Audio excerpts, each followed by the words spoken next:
Hello friends, तो आज हम समझते हैं गीता के अनोखे प्रश्न के अगले पार्ट की ओर। पार्ट नंबर 26 है।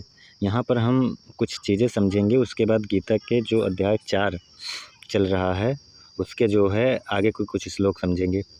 तो सबसे पहले यहाँ पर प्रश्न जो है वो यही समझना है कि अवेयरनेस जो है वो क्या है, साइंस की अवेयरनेस और अध्यात्म की अवेयरनेस में क्या डिफरेंस है, क्योंकि ये क्वेश्चन बहुत इंपॉर्टेंट हो जाता है समझना। मैंने खैर पिछले पार्ट में इसकी बात की थी, लेकिन फिर भी कुछ डाउट बचे रहते हैं हमेशा ही।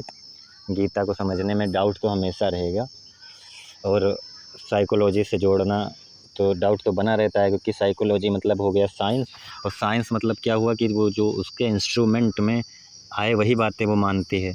तो कुछ बातें तो यहाँ पर हमेशा जो है, और अध्यात्म जो है वो बात करती है कि जो अवेयरनेस है वो इससे परे है, प्रकृति से परे है। खैर दोनों बातें एक ही करते हैं, बस लैंग्वेज अलग अलग इस्तेमाल होती है, एक्सपीरियंस अलग अलग हो रहे हैं। और एक बात यहाँ पर साइकोलॉजी जो है वो भी मन को समझाती है। एक बात यहाँ समझना कि अध्यात्म का मतलब मैंने बार बार कहा है, या इन सब धर्मों का मतलब कोई तुम्हें भगवान से मिलाना नहीं होता। तुम्हारे इन्हीं मन को समझना और तुम्हारी वही मैं करता हूँ इसी भावना को कमज़ोर करना, और यही मैं करता की भावना तुम्हारी कमज़ोर हो जाए, यही मैं करता की भावना तुम्हारी ख़त्म हो जाए, और तुम्हें ये पता चल जाए यहाँ प्रकृति में सब कुछ प्रकृति के गुणों के अनुसार एक कार्य कारण नियम से हो रहे हैं, सब कुछ कॉज इफेक्ट रूल। तब वही जब अहंकार तुम्हारा धीरे धीरे मैं करता वाला अहंकार कमज़ोर हो जाता है, तो वही जो अवेयरनेस तुम में आ जाती है, वही परमात्मा, वही भगवत्ता है। कोई भगवान से नहीं मिलाता तुमको जो है ये सभी चीज़ें। और वही उसी के ही अलग अलग मार्ग गीता में बताए गए हैं। तुम्हारे मैं कर्ता की भावना को कमज़ोर करना, ये नहीं कि भक्ति मार्ग तुमको भगवान से मिलाएगा। वो भगवान से जो मिला रहा है वो मैं कर्ता की भावना ख़त्म होने पर ही तुम भगवान से मिलोगे। इसका मतलब ये नहीं कहीं जाकर तुम भगवान से मिलोगे। तुम्हारी वो मैं कर्ता की भावना ख़त्म हो जाएगी तब तुम्हें लगेगा कि हाँ सब कुछ यहाँ प्रकृति के नियमों के अनुसार हो रहा है। इन सब में कोई भी मतलब गलत फहमी नहीं होनी चाहिए। वो जो अलग अलग मार्ग हैं सब यही बताते हैं, इसमें कन्फ्यूजन नहीं होनी चाहिए। तो हम जो आज बात कर रहे हैं वो काफ़ी इम्पोर्टेंट टॉपिक है कि साइंस की अवेयरनेस और अध्यात्म की अवेयरनेस, ये दोनों में क्या डिफरेंस है। देखो मैंने पिछले वीडियो में बताया था कि अवेयरनेस कहीं ना कहीं हम सब में होती है। कैसी अवेयरनेस होती है कि मैं मतलब विचारों में बह नहीं जाता, उनको मैं देख सकता हूँ। जैसे गुस्सा वाला विचार आया और खुशी वाला आया या कुछ भी, कभी कभी हम गुस्से में इतने बह जाते हैं कि हम कुछ भी कह देते हैं, फिर बाद में हमें पश्चाताप होता है कि मैं ऐसा कैसे कर सकता हूँ। तो इसमें कुछ भी अनबिलीवेबल नहीं हो गया, उन सब बकवास में मत फंसना, सब नॉर्मल सी चीज़ें हैं सिर्फ। तो तुम बस ये है कि गुस्से को उस समय ऑब्जर्व नहीं कर पाए, उसी में बह गए। लेकिन कभी कभी देखते होगे फिर बाद में अवेयरनेस आती है कि अरे मुझे इतना नहीं बोलना चाहिए था। या कभी कभी जो लोग खुद के थॉट के लेकर अवेयर रहते हैं वो तो तुरंत ही समझ जाते हैं, कहते हैं छोड़ो ये सभी बातें। वो समझते हैं ये बस गुस्सा है, अभी कुछ देर में शांत हो जाएगा ये। तो ये बातें जो है अवेयरनेस होना, ये कम लेवल पर। ये साइंस कहता है कि जैसे तुम्हारे मन में गुस्से का एक थॉट चल रहा है, तुम्हें गुस्सा आया और लेकिन तुमने उसको देखा और रुक गए, उसमें बहे नहीं।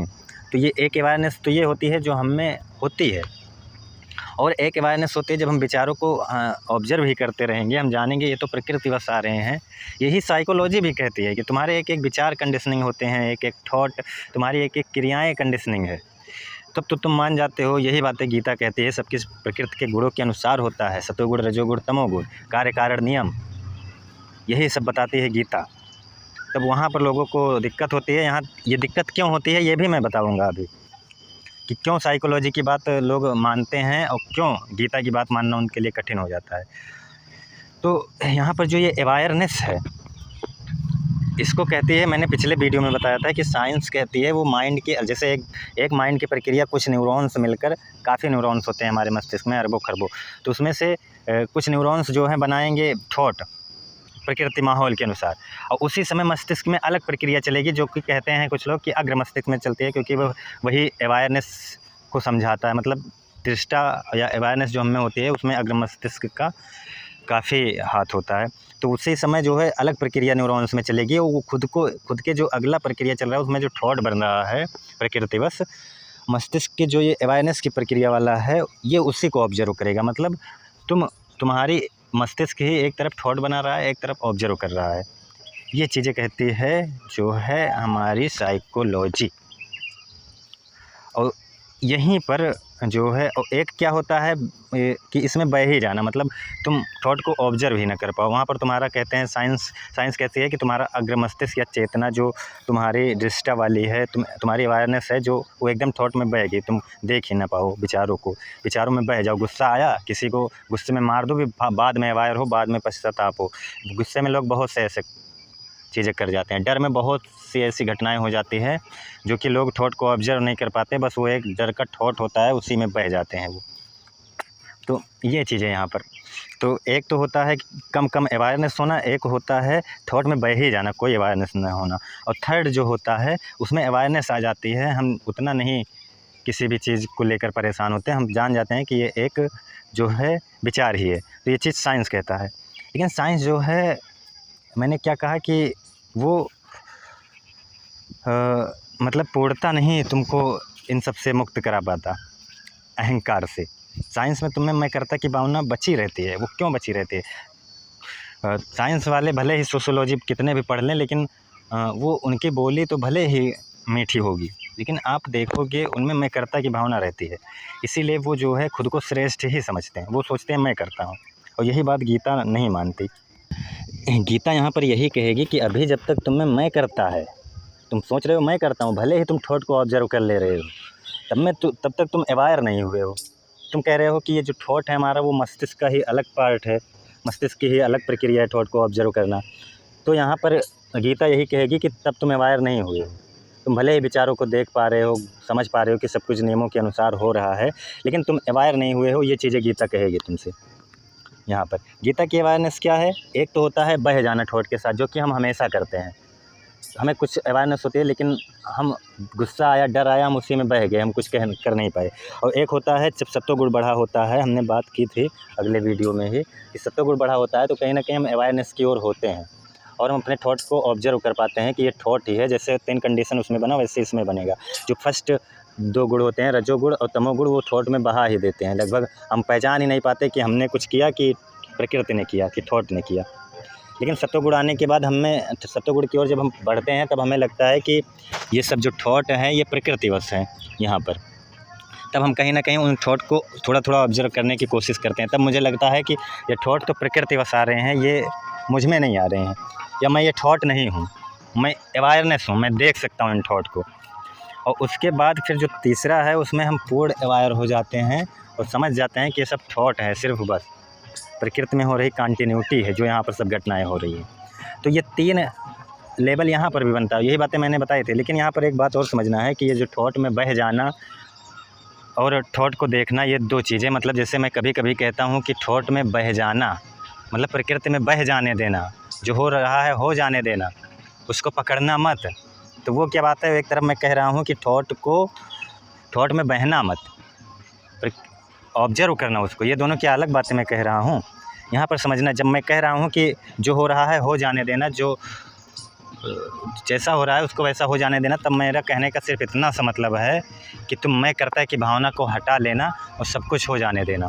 यही चीज़ गीता में भगवान कृष्ण अर्जुन को कहते हैं कि तू सिर्फ देख, अवेयर हो जा, बाकी जो हो रहा है हो जाने दे उसे। तो मैं करता है कि भावना को छोड़ दे, बस यही बातें गीता में कहते हैं भगवान कृष्ण। तो भगवान कृष्ण ये कहते हैं कि जो हो रहा है हो जाने देना उसे। तो यहाँ पर 2 बातें नहीं है, यहाँ पर एक ही बात मैं कह रहा हूँ। मैं जब कह रहा हूँ जो हो रहा है हो जाने देना, थॉट को ऑब्जर्व, थॉट में बह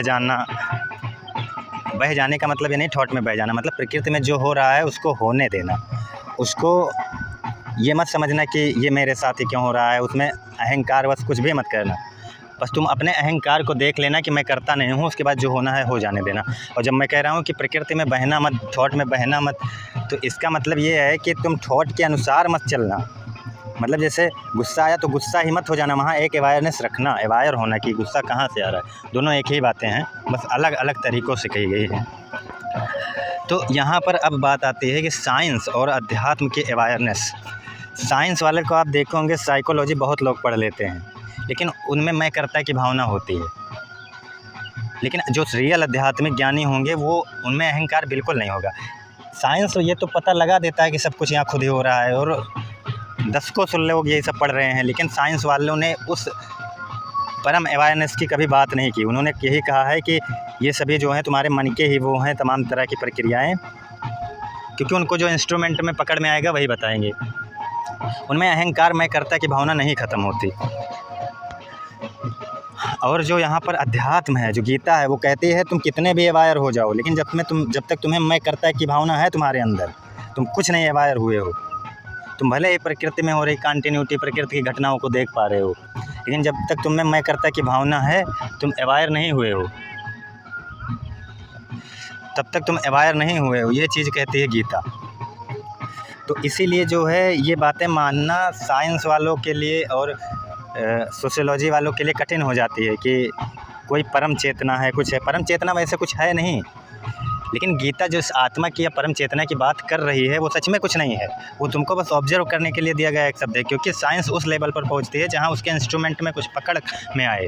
और इंस्ट्रूमेंट में पकड़ में आने का मतलब तुम्हें अहंकार है कि मेरे अंदर ही ये सब हो रहा है, प्रकृति में ही सब कुछ हो रहा है। मस्तिष्क की अलग प्रक्रिया है, और गीता तुम्हारे मस्तिष्क, तुम्हारे शरीर, तुम्हारे मन, तुम्हारे बुद्धि, अहंकार, इन सबसे परे ले जाती है। वो कहती है ये जो थॉट आ रहा है तुम में, वो तुम्हारे मस्तिष्क में ही आ रहा है। मस्तिष्क तो सिर्फ अनुभव कर रहा है उस चीज़ों को। अब वो परम चेतना अनुभव ही है, मतलब वो अनुभव की जाने वाली है, और तुम मस्तिष्क से सिर्फ अनुभव उसको कर रहे हो। और परम चेतना जो है वो अनुभव, सभी अनुभव ही उसमें हो रहे हैं, और तुम सिर्फ अनुभव ही कर रहे हो। ये बातें हैं यहाँ पर, दो बातें। जैसे यहाँ पर एक एग्जांपल समझो कि एक साइकोलॉजिस्ट जो है वो जानता है कि व्यक्तित्व बचपन से बनता है, विचार कंडीशनिंग है, यादों और परिस्थितियों से प्रभावित होते हैं, व्यवहार के पीछे जैविक और मानसिक कारण है। यह सब जानने के बाद भी उसके अंदर मैं निर्णय ले रहा हूँ का अनुभव बना रहता है, क्योंकि किसी चीज़ को बौद्धिक रूप से समझ लेना, उसे प्रत्यक्ष रूप से जीना, दोनों अलग बात है। जैसे एक डॉक्टर जानता है कि गुस्सा शरीर के हार्मोन और मस्तिष्क की प्रक्रियाओं से जुड़ा है, फिर भी जब उसे गुस्सा आता है तो वह गुस्सा महसूस करता है। ज्ञान अपने आप अनुभव को नहीं बदल देता। अध्यात्म का यही दावा है कि केवल समझना काफ़ी नहीं है, बार बार आत्मनिरीक्षण, ध्यान और अभ्यास से मैं करता हूँ की पकड़ ढीली पड़ती है। इसलिए ज्ञानी कहता है कर्म हो रहे हैं, मैं करता नहीं हूँ। वही बात है यहाँ पर कि जो मैं कर्ता की भावना है वो कम हो जाती है, लेकिन जो साइकोलॉजिस्ट होते हैं उसमें ये चीज़ें नहीं होती। तो दोनों में यही डिफरेंस है। इसीलिए अध्यात्म फिर कोई परे, शरीर से परे किसी शब्द की बात करती है, आत्मा। क्योंकि साइकोलॉजिस्ट जिस सब अवेयरनेस की बात कर रही है वो तो यही है ना, मतलब तुम्हारे शरीर में ही है। वो तो मस्तिष्क की अलग प्रक्रिया बना दी, वो है वही अवेयरनेस जो उस समय तुम्हें अवायर हो रहा है। कुछ भी मस्तिष्क भले ही कहे वो, मतलब साइंस भले ही कहे वो मस्तिष्क की अलग प्रक्रिया है जिससे तुम अवायर कर रहे हो थॉट को, थॉट के प्रति अवायर हो रहे हो, लेकिन उसमें एक अहंकार है कि वो मेरे शरीर में ही, मेरे मन में ही, मेरे मस्तिष्क में ही हो रहा है। लेकिन साइंस, अध्यात्म जो कहता है वो भी उसी अवेयरनेस की बात करता है, लेकिन उसमें मैं कर्ता की भावना नहीं होती फिर। क्योंकि अध्यात्म कहेगा अभी तुम्हें मैं करता है, तुम्हें लग रहा है मेरे शरीर, मेरे मन में ये थॉट आ रहे हैं, तब तुम अभी उस लेवल पर अवायर नहीं हुए हो। तो अवेयरनेस दोनों का अनुभव एक ही होता है, लेकिन उसमें मैं कर्ता की पकड़ होती है, इसीलिए साइंस जो है उस लेवल पर नहीं जा पाता। अध्यात्म में उस मैं कर्ता की पकड़ भी हट जाती है। साइंस में भले ही तुम थॉट को ऑब्जर्व कर लो, कुछ भी कर लो, अवायर हो जाओ, सब कुछ कर लो, लेकिन मैं कर्ता की पकड़ यदि है तुम्हें, तो तुम उस आत्मा को नहीं अनुभव कर पाए। आत्मा मतलब कोई अनुभव करने वाली चीज़ वैसे भी नहीं है, लेकिन तुम उस परम अवेयरनेस को नहीं समझ पाए। और अध्यात्म का तो लक्षण ही है मैं कर्ता की भावना का कम कर देना। तो तुम्हें लगे अगर कि मेरे मस्तिष्क, मेरे मन, मेरे शरीर में विचार आ रहा है, तो फिर तुम में फिर मैं की भावना तो बनी ही रहेगी ना। लेकिन अध्यात्म वही कहता है कि नहीं, अभी तुम में मैं की भावना है ना, तो तुम अवायर नहीं हुए हो। क्योंकि वो जो अवेयरनेस है वो अनुभव मस्तिष्क से हो रही है, मन द्वारा तुम देख रहे हो उसको, मस्तिष्क द्वारा, लेकिन वो अवेयरनेस इन मस्तिष्क और शरीर से परे है। तो इसीलिए उस वहाँ पर मैं की पकड़ और कमज़ोर हो जाती है, मैं की पकड़ ही ख़त्म हो जाती है, जिससे तुम प्रकृति में हो रही कंटिन्यूटी को देखो और सब कुछ समझ सको। बस इतनी सी ही बातें हैं दोनों में अंतर। बाकी वही अवेयरनेस की बात दोनों करते हैं, लेकिन साइकोलॉजी में तुम्हें मैं कर्ता की भावना बनी रह जाती है। इसलिए साइकोलॉजी वाले दुख अनुभव करते हैं, पीड़ा अनुभव करते हैं, ईर्ष्या, लोभ, मोह, द्वेष सब अनुभव करते हैं, भले ही दूसरों को ज्ञान दें, भले ही वो जान रहे हैं ये सब केमिकल रिएक्शंस है, ये सब प्रकृति में हो रही कंटिन्यूटी है, लेकिन वो फिर भी इन सब का अनुभव करते हैं। लेकिन जो रियल आध्यात्मिक होते हैं वो इन सब का अनुभव नहीं करते। वो जान जाते हैं मैं कर्ता की पकड़ उनकी कमज़ोर हो जाती है, और जान जाते हैं सब कुछ खुद ही हो रहा है, मैं कोई कर्ता वर्ता नहीं हूँ यहाँ पर। बस वही बातें गीता यहाँ पर करती है। तो हम जो है श्लोक समझ लें। यहाँ आवाज़ आ रही थी थोड़ा, वीडियो उसमें आवाज़ में थोड़ा गड़बड़ी हो गई है, खैर उतना आवाज़ समझ में आएगी शायद। तो यहाँ पर जो 7वां श्लोक है अध्याय 4 का, कहते हैं, हे भारत, जब जब धर्म की हानि होगी और अधर्म की वृद्धि होगी तब तभी मैं अपने स्वरूप को रचता हूँ, अर्थात मतलब अपने आप को तब तब मैं रचता हूँ। अब यहाँ पर ये जो 2 श्लोक हैं ये गीता के सबसे फेमस श्लोक हैं, समझ लो। हर व्यक्ति के मुख में ये श्लोक पड़े रहते हैं कि यदा यदा हि धर्मस्य ग्लानिर्भवति भारत अभ्युत्थानम् अधर्मस्तदात्मानं सृजाम्यहम्। मतलब लेकिन इसका अर्थ नहीं समझते। वो सोचते हैं कि भगवान कभी जब यहाँ पर अहंकार बढ़ेगा तब भगवान आएंगे। ऐसा नहीं होता। लेकिन इस श्लोक का मतलब समझो। धर्म मतलब क्या है कि तुम्हारे अहंकार का ना होना ही धर्म या धार्मिक व्यक्ति हो। तो अगर मैं कर्ता की भावना तुम में है तब तुम अधार्मिक हो। तो जब जब मैं कर्ता की भावना की पकड़ मजबूत होती है, भगवान कृष्ण कह रहे हैं, ईर्ष्या लोभ द्वेष मोह इन सब में तुम फंसते हो। क्योंकि मैं कर्ता की पकड़ मजबूत होना मतलब ईर्ष्या मोह लोभ द्वेष मन की सभी नकारात्मक चीज़ों में फंसना या कुछ भी ऐसा, तब तब मैं अपने स्वरूप को रचता हूँ। मतलब तब तब तुम्हें वो अवेयरनेस आती है। आप देखोगे कभी भी आप बहुत ज़्यादा ईर्ष्या में हो, दुख में हो, गुस्से में हो, मैंने कहा ना गुस्से में तुम खूब हो, लेकिन बाद में तुम्हें वो अवेयरनेस आती है कि अरे मैंने तो बिना मतलब के ही इतना गुस्सा कर दिया। भले ही तुम बह गए थे, लेकिन तुम्हें कहीं ना कहीं वो अवेयरनेस बाद में ज़रूर आ जाती है कि ये गुस्सा तो बिना मतलब का ही मैंने कर दिया, इतनी बड़ी बात नहीं थी। तो तुम्हें वो अवेयरनेस आती है। वही बात कि जब जब इन सब में धर्म की हानि या धर्म की वृद्धि होती है, जब जब ये सभी चीज़ें बढ़ती है, तब तुम्हें वो अवेयरनेस प्रकट होती है और बाद में तुम ऑब्जर्व करते हो कि ये तो मुझे इतना नहीं बोलना चाहिए था। बस वही बात है इस श्लोक का मतलब है। और दूसरी तरफ कहते हैं, साधु पुरुषों का उद्धार करने के लिए, पाप करने वालों का विनाश करने के लिए और धर्म की स्थापना के लिए मैं हमेशा प्रकट होता हूँ, युग युग में प्रकट होता हूँ। तो इसका मतलब क्या है?